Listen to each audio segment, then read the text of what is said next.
മലയാളിയുള്ള ലോകത്തിന്റെ എല്ലാ കോണുകളിലേക്കും പാലക്കാടിന്റെ സ്വകാര്യ അഹങ്കാരമായി മാറിയ ആലത്തൂർ ചിപ്സ് ഇക്കുറിയും ഓണവിപണിയിൽ താരമാണ്. സാധാരണയായി നല്ല ഡിമാൻഡുള്ളതാണ് ആലത്തൂർ ചിപ്സ്. ഓണക്കാലം കൂടി അടുത്തതോടെ കച്ചവടം പൊടിപാറുകയാണ്. അത്തം മുതൽ ഉത്രാടം വരെ ചിപ്സിന് ആവശ്യക്കാർ ഏറെയാണ്. വിശേഷ ദിവസങ്ങളിലും വിവാഹ സദ്യകളിലും ഇലത്തലയ്ക്കിൽ രണ്ടിനം വറുവൽ കാണും. അത് രണ്ടും നേന്ത്രക്കായ കൊണ്ട് ഉണ്ടാക്കുന്നതാണ്. ഒന്ന് കായവറുവൽ, മറ്റൊന്ന് ശർക്കര ഉപ്പേരി. ഇവയില്ലാതെ സദ്യയില്ല.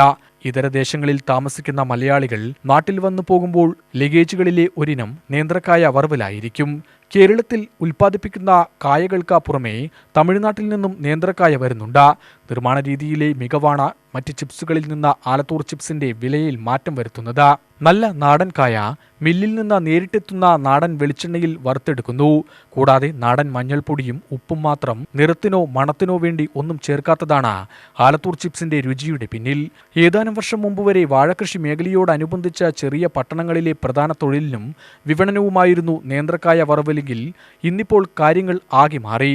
ബ്രാൻഡ് തലത്തിൽ വരാൻ തുടങ്ങിയതോടെ കേരളത്തിലും പുറത്തും കാര്യമായ വിപണിയുള്ള ഇനമായി ഇത് മാറി.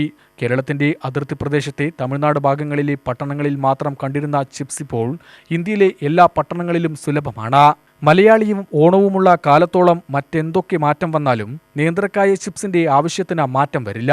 ഒരിക്കൽ കഴിച്ചാൽ വീണ്ടും തേടിവരുമെന്ന ഉറപ്പാണ് ആലത്തൂർ ചിപ്സിന്റെ ബ്രാൻഡ് മന്ത്രം. ഓണവിപണിയിൽ ഇത്തവണയും ആലത്തൂർ ചിപ്സ് താരമാകുമ്പോൾ ശുഭപ്രതീക്ഷയിലാണ് കച്ചവടക്കാർ. ഓണം എന്ന് പറഞ്ഞാൽ സ്ഥിരം കസ്റ്റമറുണ്ട്, അവർ ഒന്നിച്ച് വരുന്ന ഒരു ടൈമാണ്.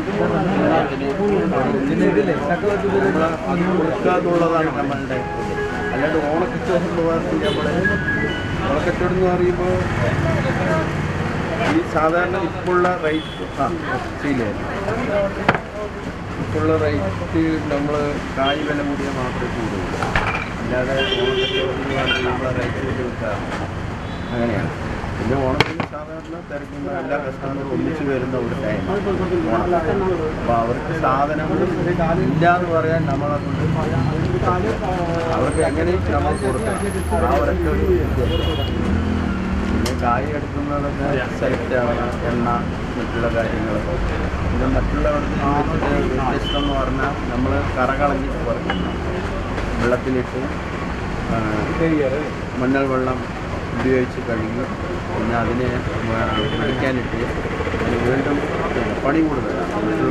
മറ്റേ വിഷയം വെച്ചിട്ട് നമ്മൾ അവർ വറുക്കും. നേരിട്ട് എണ്ണയിൽ ചീനി വെച്ചിട്ട് നമ്മൾ വ്യത്യസ്തമായിട്ട് കഴുകി പിന്നെ വറുക്കുന്നവിടെയും വ്യത്യാസമുണ്ട്. ക്വാളിറ്റി വരുന്ന ഇത്തിരി പണി എല്ലാം നോക്കിയിട്ടാണ് എണ്ണ സെലക്റ്റീവായിരിക്കണം. കായ പിന്നെ ഓണത്തിന് എപ്പോഴും എല്ലാ കൊല്ലവും കച്ചവടമുണ്ട്. കൊല്ലം അതേപോലെ അതേ അത്തം മുതൽ സ്റ്റാർട്ട് ചെയ്യും ഓണക്കച്ചവടം. ആ ഒരു 10 ദിവസം അതാണ് മെയിനായിട്ട്. അതിന് നമ്മളുടെ വരുന്ന കസ്റ്റമറിന് നമ്മൾ നന്നായിട്ട്. UTV news, Palakkad.